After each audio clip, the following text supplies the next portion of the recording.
విశాఖలో ప్రముఖ ఆధ్యాత్మిక కేంద్రంగా భాసిల్లుతున్న ఆంథనీనగర్ మహారాణీపేట శ్రీ వరచింతామణి గణపతి ఆలయం 17వ వార్షికోత్సవ వేడుకడకు అంగరంగ వైభవంగా ముస్తాబవుతోంది. వార్షికోత్సవం సందర్భంగా ఈ ఏడాది ప్రత్యేకంగా కళ్యాణ మహోత్సవాన్ని నిర్వహిస్తున్నారు. 2వ తేదీ నుంచి 6 వరకు పలు ఆధ్యాత్మిక కార్యక్రమాలను ఏర్పాటు చేసినట్లుగా ఆలయ ధర్మకర్త విజయలక్ష్మి తెలిపారు. 2వ తేదీన పసుపు దంచడం, గోధుమ రాయి వేయడం, పెళ్లిరాట, 3వ తేదీన గాయత్రి హోమం, సాయంత్రం 6 గంటలకు దీపారాధన, 4వ తేదీన అమ్మవారికి నీళ్లధార, కుంకుమ పూజలు, 5వ తేదీన వసంతోత్సవం, 108 కలశాల అభిషేకం, సాయంత్రం 6 గంటల నుండి స్వామివారి ఊరేగింపు, 6వ తేదీన శ్రీ సిద్ధిబుద్ధి సమేత కళ్యాణ మహోత్సవం, అన్న సమారాధన, సాయంత్రం 6 గంటలకు ఊంజల సేవ, పవళింపు సేవ నిర్వహిస్తున్నట్లు తెలిపారు. ఈ వార్షికోత్సవాల సందర్భంగా భక్తులు స్వామివారిని దర్శించుకుని ఆశీస్సులు పొందాలని కోరారు.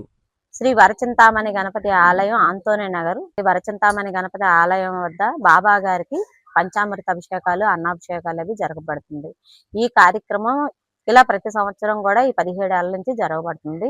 ఈ 17 ఏళ్ల సందర్భాన మనకి ఆగస్టు 6వ తారీఖు నాడు మన గుడి కళ్యాణం ఉందమ్మా.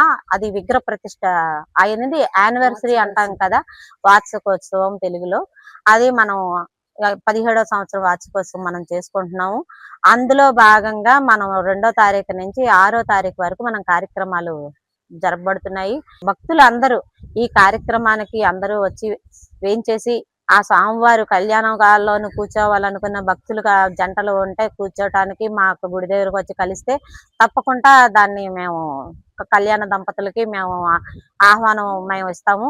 భక్తులు కూడా వచ్చి ఈ స్వామివారి కళ్యాణాన్ని తిలకించి ఆ స్వామివారి ఆశీర్వాదాలు పొందాలని మేము కోరుకుంటున్నాము. ఇలాగా మా ఆలయం నుంచి మా మహిళా కమిటీ, వరచింతామణి గణపతి మహిళా కమిటీ ఆధ్వర్యంలో ఈ 17 ఏళ్ల నుంచి మేము ఆలయాన్ని మేము నడుపుతున్నాము. అది అంతా మహిళలు భక్తులు ఆదరణతో, వీధిలో వాళ్ళ ఆదరణతో మాకు ఇలాగ జరుగుతుంది.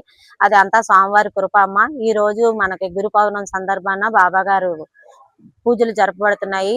ఆ 2వ తారీఖున కార్యక్రమాలు మన పసుపు దంచటము, విఘ్నేశ్వరుడు బియ్యం కట్టడం, గజారోహణ చేయటం, సోమవారం నాడు మన గాయత్రి పీఠం వారితో మనకి ఆ గాయత్రి హోమము జరపబడుతుంది. సాయంత్రం శాస్త్ర దీపారాధన నచ్చి ఈ 5 రోజులు జరపబడుతుంది. సాయంత్రం 6 గంటల నుంచి మంగళవారం నాడు తెల్లవారి అమ్మవారికి నీలధార జరపబడుతుంది.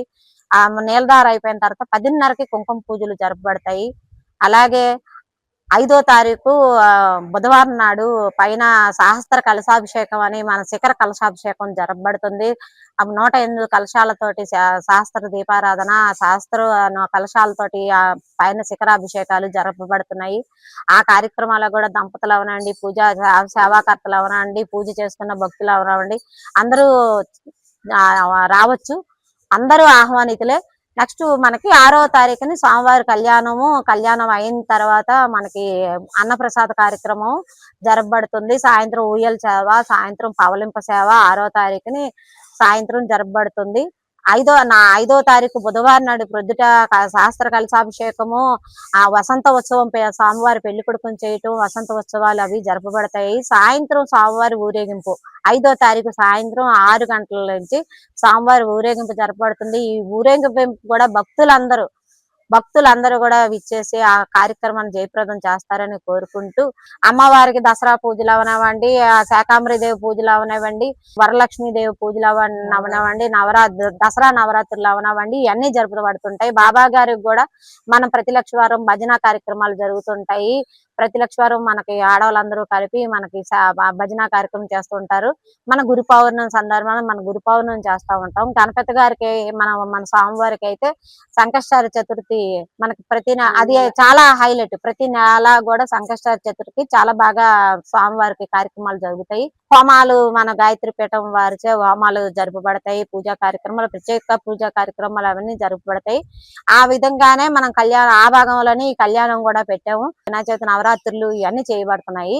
కాకపోతే వినాయక చవితిలోను కళ్యాణం కన్నా శ్రేష్టం మనకి పెద్దలు పంతులు గారు అవి చెప్పినవి తీసుకొని మనం యానివర్సరీలో చేస్తే బ్రహ్మోత్సవాలు చేసినట్టు బాగుంటదమ్మా. బ్రహ్మోత్సవాలు చేసినట్టు ఇది మంచిది. యానివర్సరీలోను మీరు కళ్యాణం అది పెట్టుకోండి అని పెద్దల సూచన ప్రకారంగా మేము 4 ఏళ్ళు అలా చేసాము. వినాయక చవితి నవరాత్రుల్లోను యానివర్సరీ స్వామివారి విగ్రహ ప్రతిష్ట టైంలోను మనము కళ్యాణము ఇదే ఫస్ట్ టైం మనం ఇక్కడ ఇలా ప్లాన్ చేసింది. భక్తులు మాత్రం మన కళ్యాణంలో జంటలు దగ్గర దగ్గర 12-15 గంటల వరకు కూర్చుంటారు. భక్తులు కూడా చాలా ఎక్కువ మంది వస్తారు.